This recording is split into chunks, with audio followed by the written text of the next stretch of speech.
Cousin ایک دوسرے سے سلام لیتے. بچیاں آیا کرتی تھی تو میری کبھی کبھی مجھے بتایا جاتا تھا، میں نے ایک پابندی لگا دی، بچیاں جب مدرسے میں آتی تھی کہ جو دور سے بچی آئے اس کو جس آدمی کا نام لکھا ہو بتایا جائے وہی لینے آئے. ایک دن مجھے اطلاع دی گئی کہ آپ تھوڑی دیر آئیں. میں گھر گیا تو مجھے بتلایا گیا کہ ایک بچی ہے تو اس کو جو پہلے لینے آتا تھا وہ نہیں آیا، کوئی اور آیا. میں نے اس کے بھائی کو فون کیا کہ آپ لینے نہیں آئے. کہنے لگے یہ کزن ہے ہمارا، اس کے ساتھ بھیج دیں، آپ ہمارا ہی کزن ہے، خالہ زاد ہے.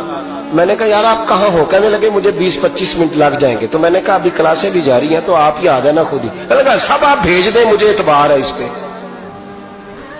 میں نے اس کو ایک بات کہی جو آپ کو بھی کہتا ہوں. میں نے کہا یار تمہیں اعتبار ہے تو اللہ رسول کو اعتبار کیوں نہیں؟ انہوں نے کیوں غیر محرم بنایا ہے؟ عجیب تماشا ہے. مجھے پپھی ذات پہ، خالہ ذات پہ، ماموں ذات پر اعتبار ہے، نبی پاک کو کیوں نہیں؟ آپ کو زیادہ پیار ہے لوگوں سے یا نبی پاک کو امت سے زیادہ پیار ہے؟ کیا مطلب تماشا ہے؟ کیا مزاج بنا لیا میں نے اور آپ؟ نبی پاک نے ایک شخص پر اعتبار نہیں کیا، پر میں اس سے پردہ کرو. آپ نے اور میں نے کیسے کر لیا؟ نبی پاک نے خالہ ذات، پھپھی ذات، دیور پر، جیٹ پر، سالے پر، بہنوئی پر اعتبار نہیں کیا، پابندی لگا دی. تو نے کیسے کیا؟ تجھے تیرے دل میں زیادہ درد ہے، تو زیادہ دین کو سمجھنے لگا ہے، انسانیت زیادہ اچھل آئی ہے تیرے اندر.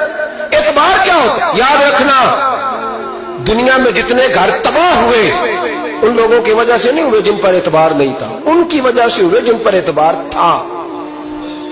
گھر کا بیٹی لنکا ڈھائے، باہر والے آ کے کبھی بھی گھر میں کوئی نقب زنی نہیں کرتے، جب بھی کرتے اعتبار والے کرتے. میرے رسول پاک علیہ الصلوۃ والسلام کی وہ ازواج جن پر اللہ کو اتنا اعتبار ہے کہ رب کہتا ہے میرے معبود کی بیویوں تمہاری جیسی دنیا میں دوسری ہے ہی کوئی نہیں. اللہ کو اتنا اعتبار ہے.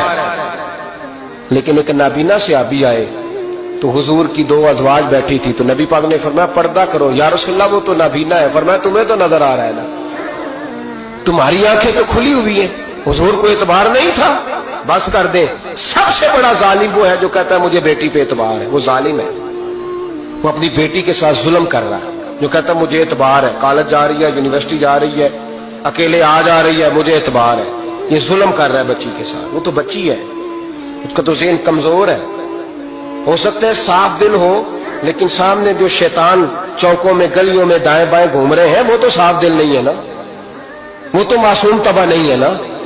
تو بعض اوقات بڑے اچھے نفیس بچے بھی شیطانوں کا شکار ہو جاتے ہیں. خدا کا خوف کرے.